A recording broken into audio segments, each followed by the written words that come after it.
Tecido muscular estriado esquelético. Nós temos aqui o sistema muscular esquelético, alguns músculos que formam o nosso corpo. Observe então aqui o gastrocnêmio, que é um músculo da batata da perna. Músculos da coxa, como quadríceps, sartório. Nós temos aqui o glúteo máximo. Reto abdominal, músculo presente no abdômen. Grande peitoral, na região torácica. Esternocleidomastoide, presente no pescoço. Membro superior, você tem o tríceps braquial, o bíceps braquial e o bráquio radial. E aqui no ombro, o deltoide. E também nós temos aqui os músculos da expressão facial. Músculo estriado esquelético. Endomísio, perimísio e epimísio são membranas conjuntivas que envolvem grupos de fibras musculares estriadas esqueléticas do músculo. O epimísio, ele envolve todo o músculo, sendo representado então por essa linha azul que eu estou aqui desenhando. O perimísio corresponde a essa linha verde. Ele envolve um fascículo. O que é um fascículo? É um grupo de fibras. E o endomísio, ele envolve cada fibra de maneira individualizada. Ele envolve uma, envolve outra aqui, mais uma, e assim garante isolamento das fibras musculares estriadas esqueléticas. Garante isolamento uma em relação à outra. Quero lembrá-los que as fibras se contraem de maneira independente.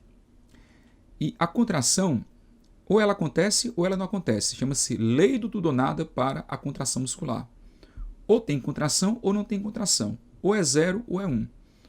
Ou seja, a força de um chute, a força de um soco num saco de areia vem do número de fibras recrutadas e não da intensidade da contração. Porque cada fibra se contrai de maneira igual à outra. O que torna uma ação muscular com mais força ou menos força é o número de fibras recrutadas e também a frequência de estimulação dessas fibras. Mais uma vez nós temos aqui a imagem, observe. O que é que nós temos? Nós temos o epimísio,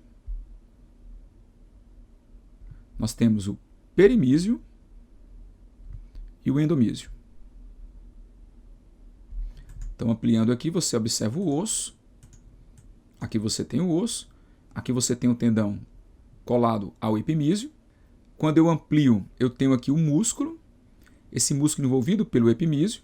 E observe que esse músculo é formado por vários fascículos. Fascículos são reuniões de fibras. Eu vou pegar aqui um fascículo e vou ampliar para vocês. Vocês vão ver aqui o perimísio. O perimísio envolvendo aqui um fascículo. O fascículo é um grupo de fibras. Dentro desse fascículo, eu vou puxar aqui uma fibra muscular.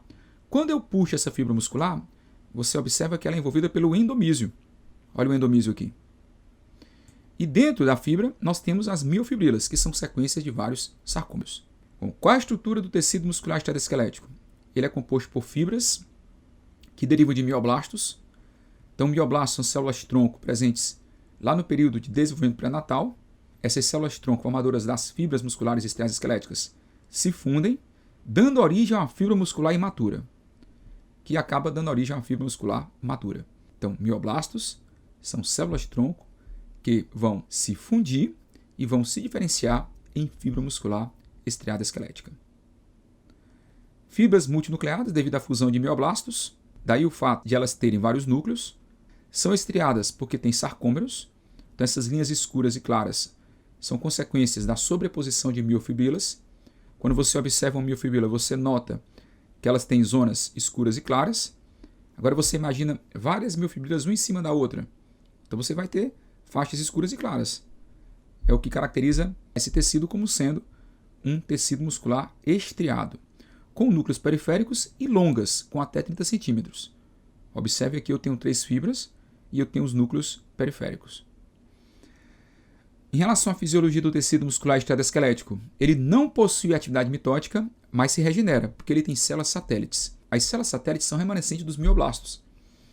Essas células satélites se encontram na adjacência da fibra muscular estriada esquelética. Então ela fica colada. Então quando nós vamos à academia, o que acontece? E nós levantamos peso, nós provocamos microfissuras nas nossas fibras musculares estriadas esqueléticas. E essas microfissuras vão ser tampadas por uma célula que garante regeneração dessa região. Essa célula é a célula satélite. Ela vai ficar em cima dessa lesão como se fosse um band-aid. Observe então a imagem.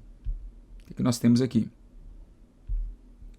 Então aqui eu tenho a fibra muscular estriada esquelética com a fissura, e sobre ela eu vou ter aqui uma célula satélite sobre essa fissura.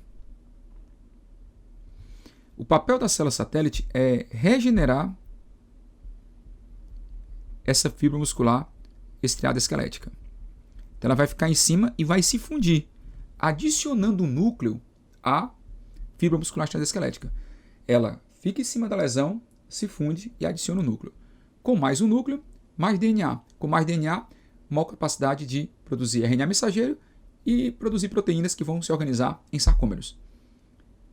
Então, durante a atividade física, esse músculo sofre hipertrofia e não hiperplasia. E a hipertrofia é a consequência disso aqui.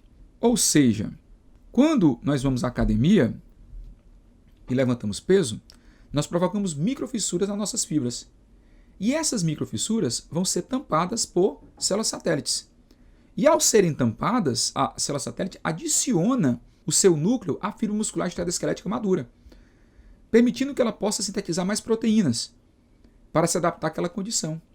Então, levantar peso, microfissura, célula satélite se funde, adiciona o núcleo, com isso a fibra muscular estriada esquelética vai ter mais núcleos para produzir mais proteínas para se adaptar àquela nova condição, ou seja, aquele peso que ela não levantava.